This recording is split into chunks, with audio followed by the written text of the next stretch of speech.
Did you ever think that Donald Trump might pardon Julian?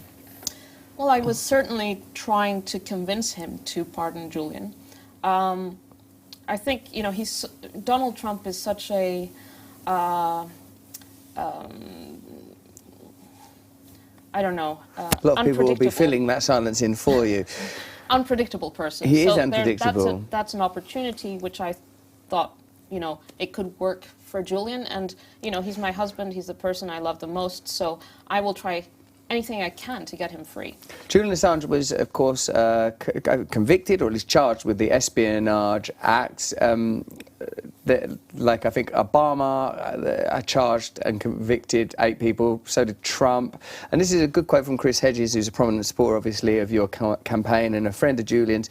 He said, let's name Julian Assange's executioners: Joe Biden, Boris Johnson, Scott Morrison, Theresa May, Lenin Moreno, Donald Trump, Barack Obama, Mike Pompeo, Hillary Clinton, Republican or Democrat, Conservative or Labour, Trump or Biden. It does not matter. Empires always kill those who inflict deep and serious wounds. Do you think that there's something about not only Julian Assange's actions, your husband's actions, but also his subsequent condition and conviction that tells us about the way that power manoeuvres and operates, and about the insufficiency of contemporary democracy, that there is no significant or prominent public politician anywhere in the world that will advocate for justice for Julian Assange, or like a fair trial or a free trial, or even a more unbiased analysis of this case? Well, Julian's actually a symbol for press freedom, for democratic accountability in many parts of the world. You have the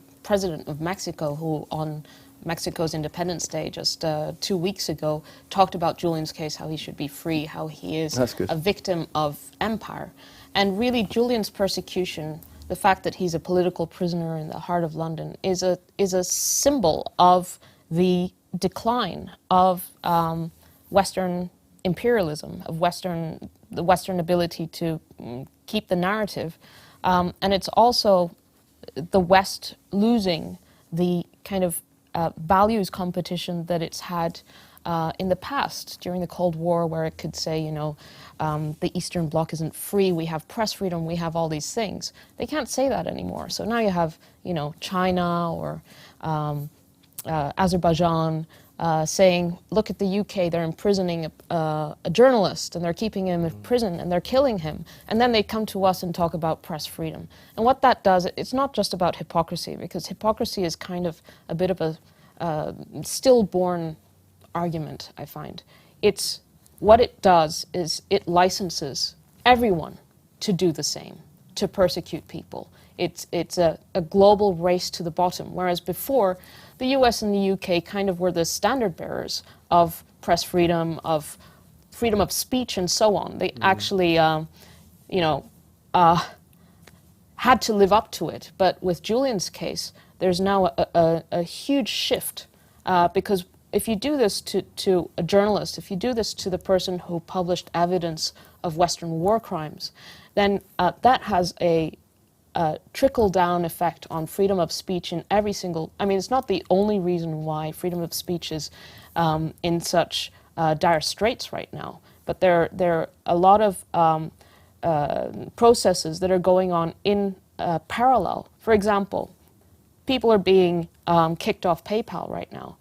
WikiLeaks was the first organization to be blocked from PayPal. In 2010, as soon as WikiLeaks started publishing the State Department cables, PayPal, Bank of America, Western Union, they all stopped donations to WikiLeaks, because the world was, you know, everyone around the world was sending donations to WikiLeaks because they could see that WikiLeaks was making such a huge difference, and PayPal stopped it the day after WikiLeaks started publishing the cables. And, you know, 10 years on, while it's doing it to lots of people. And the same with, you know, Facebook and Twitter and so on. It was unthinkable maybe 8 years ago that what's being done in YouTube, what's being done now to, you know, people who just voice unpopular views. But it's not just unpopular views, it's unpopular views at the wrong time. Because maybe 5 months from now it's okay to say this. Yeah. Yeah. In a sense, the case can be used as a lens to understand a lot about the way that power operates and moves, what is acceptable and when, as you just said. Thanks for that. I like this famous quote of Julian's. We cite this and what can be derived from it pretty frequently on our channel.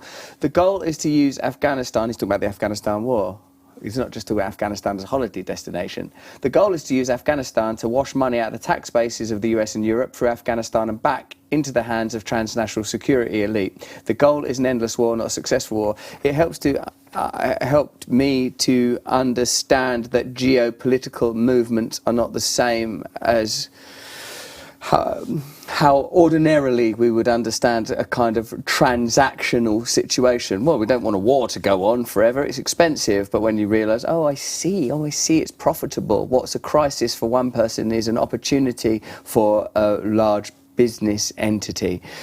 So, in a sense, I recognise what you're saying, that this person, Julian Assange, your husband, is functioning as a living symbol.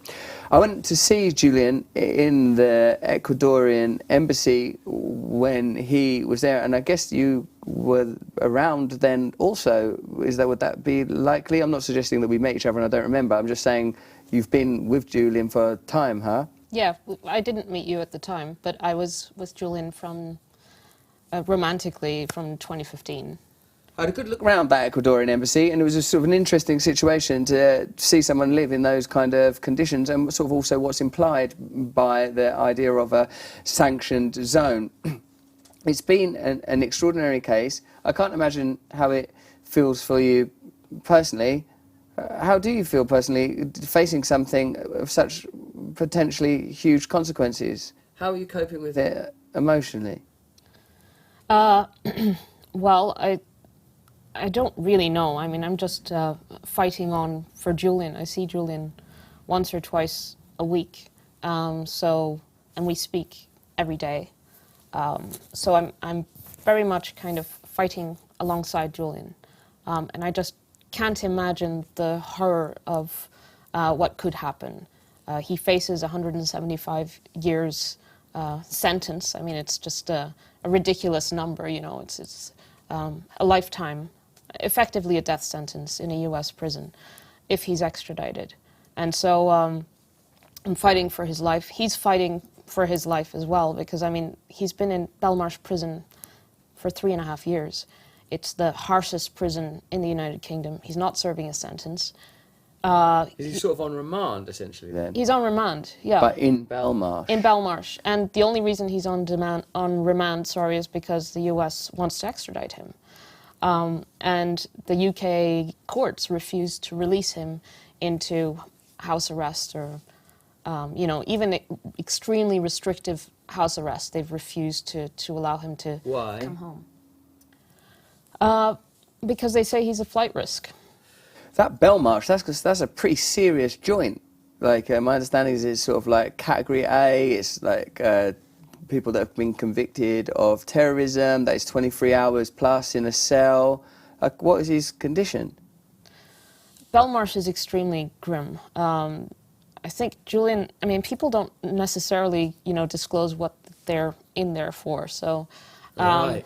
You know, and sometimes they lie about it. So Julian has you know, spoken to some people who say they're in there for armed robbery, and then it turns out they had some bodies in their car.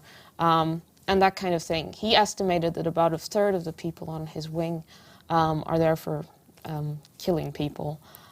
They're extremely disturbed individuals in Belmarsh, obviously, and it's you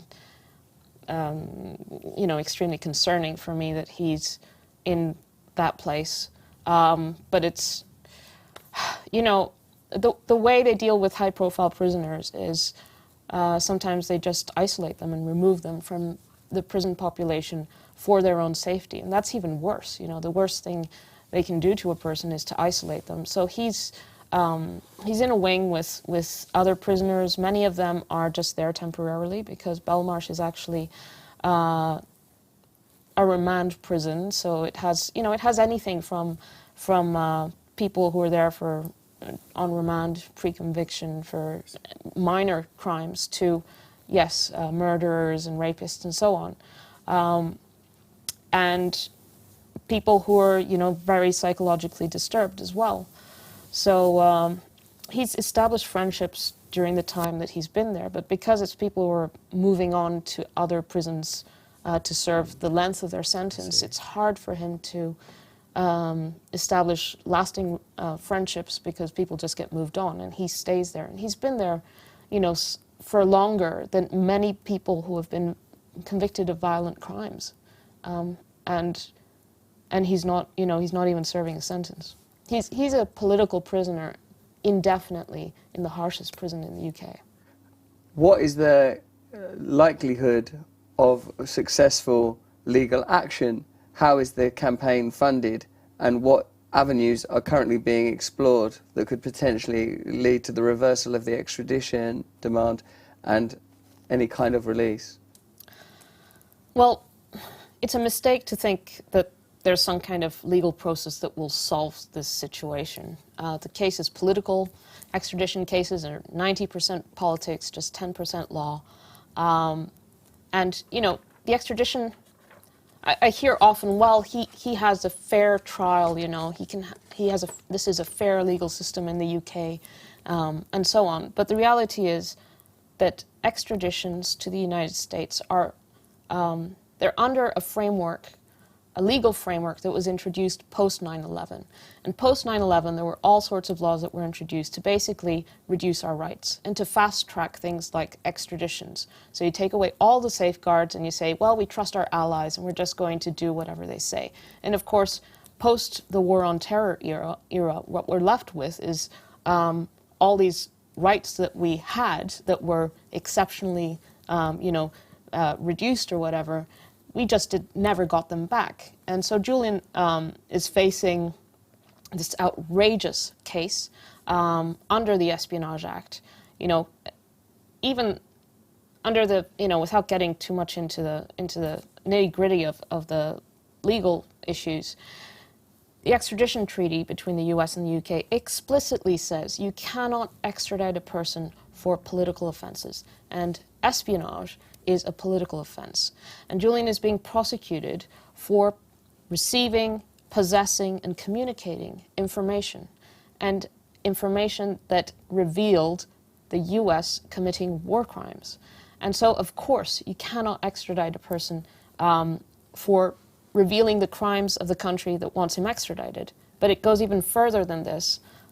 Last year there was this investigative piece out of Washington, D.C., 3 national security reporters. They had over 30 sources from the CIA, from the National Security Council, and they said that under Trump, when Julian, when they were spying on his lawyers inside the embassy, and all these really shady things were, well, outright illegal things were going on inside the embassy, there were actually plots to kidnap him and even to assassinate him inside the embassy. And this is the CIA was intent on killing him.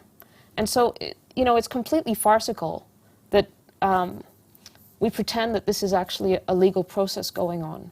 If this were, if this were anything near a fair process, of course Julian wouldn't even be in prison for a single day.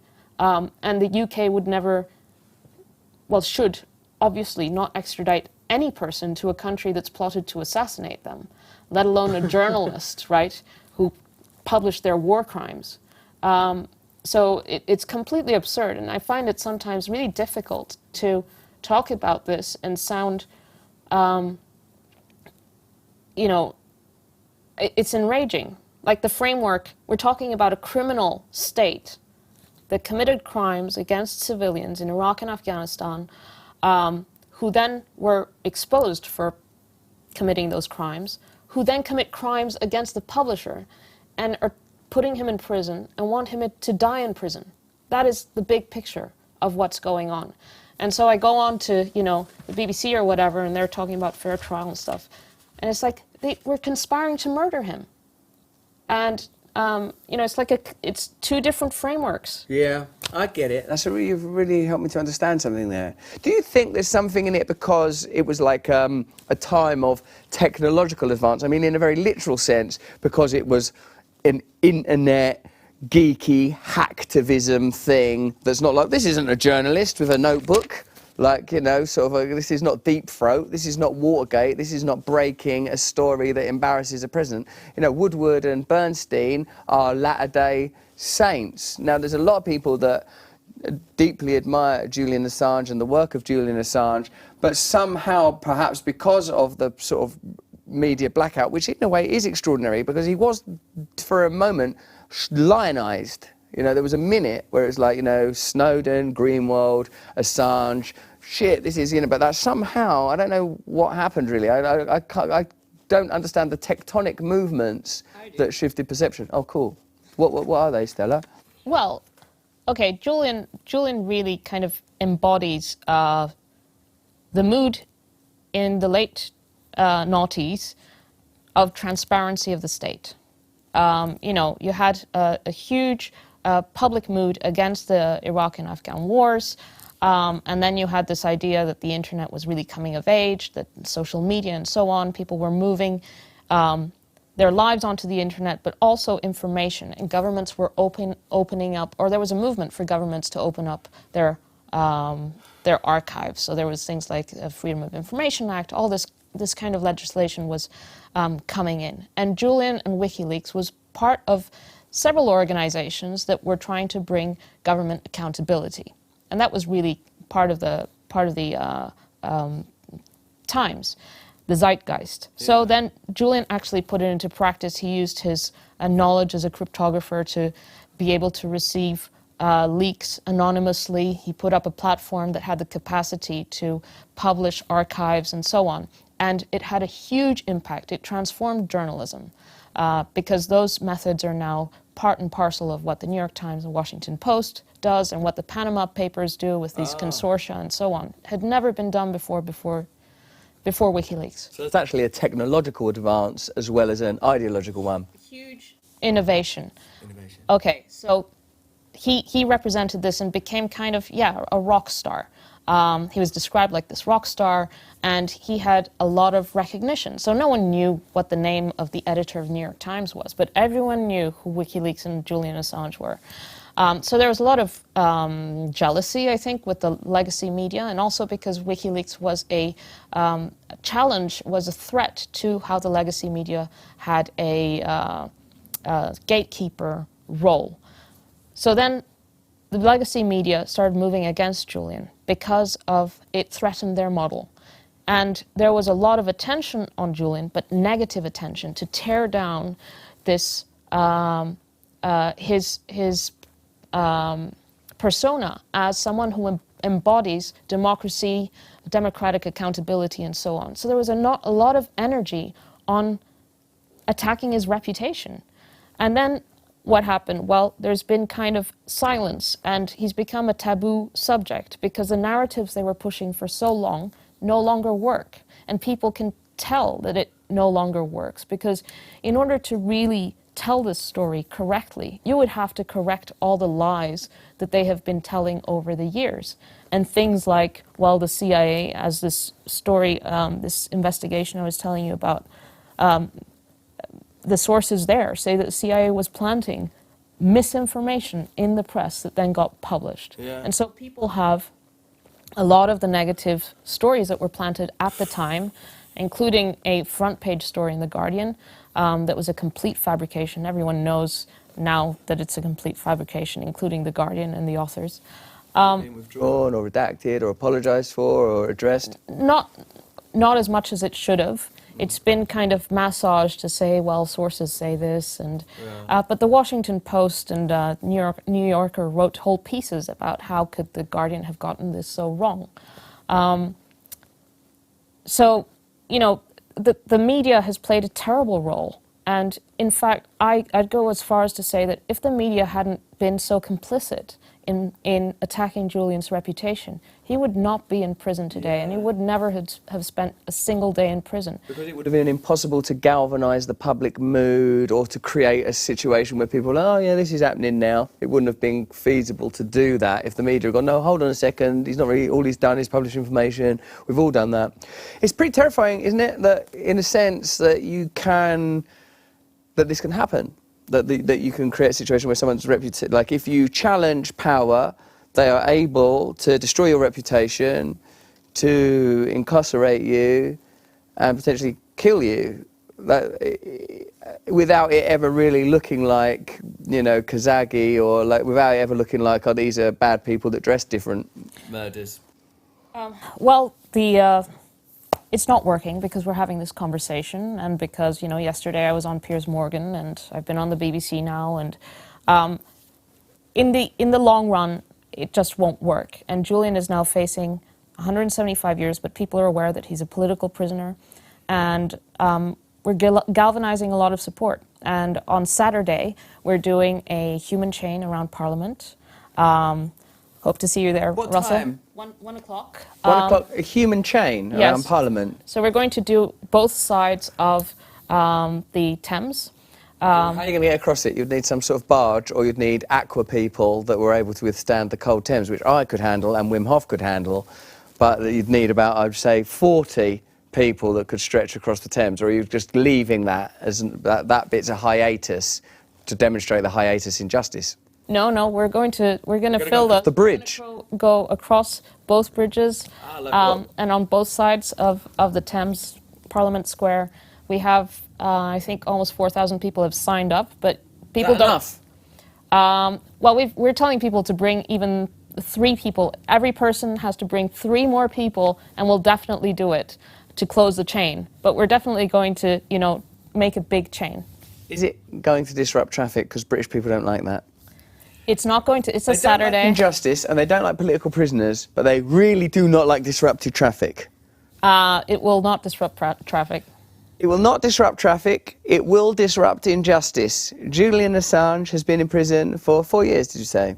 Almost. Almost 4 years, seemingly only for the revelation of information of the wrongdoing of others at the level of the state. Big media and you know, big business, I suppose, by default, have been complicit in what appears to be an injustice. Let me know in the chat. Let me know in the comments what you think. And if you are there if you are free on Saturday, then attend 1 p.m. Parliament Square, human chain in support of Julian Assange, still currently in Belmarsh prison, unjustly, right now. Stella, thank you so much for coming on here and articulately explaining not only Julian's plight, but the various connotations and tendrils and how it leads into the movements of power globally. And my favourite bit was when you described how it went from like sort of iconic hero worship into attack and decline, because that really made me understand something about that. Because that's what I remember. I was like, oh, wow, this is like a significant moment. Things are changing, but power does reassert itself.